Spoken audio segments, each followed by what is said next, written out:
जब मैंने तुझे बोला था कि सुबह होने से पहले मेरे कपड़े प्रेस हो जाने चाहिए, तो क्यों नहीं किए? अब यहां खड़ी खड़ी मेरा मुंह क्या देख रही है? दफा हो जाए यहां से।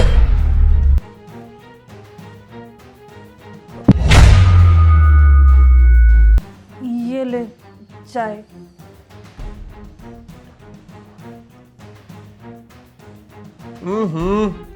इतनी चीनी कौन डालता है? तुम पागल हो गया? ये लगाऊं तुम्हें मैं दो? ये ले जाओ और बना के लेके आओ चाय।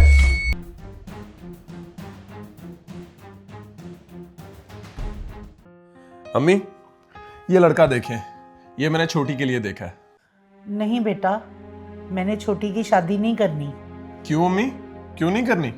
क्योंकि मैं नहीं चाहती कि मेरी बेटी के साथ भी उसका शौहर वही सलूक करे जो तू अपनी बीवी के साथ करता है।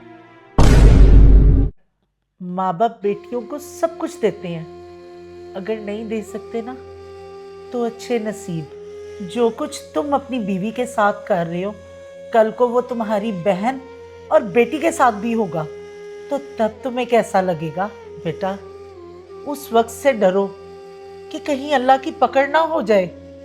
अगर अल्लाह की पकड़ हो गई ना तो दुनिया मकाफाते अमल है, जैसा करोगे वैसा भरोगे। ये बेटियों की कहानी भी अजीब है। जहाँ पैदा होती हैं वहाँ मेहमान होती हैं, और जब रुखसत होती हैं वहाँ मलकियत समझी जाती हैं। अल्लाह पाक हम सब की बेटियों के अच्छे नसीब अता फरमा। आमीन।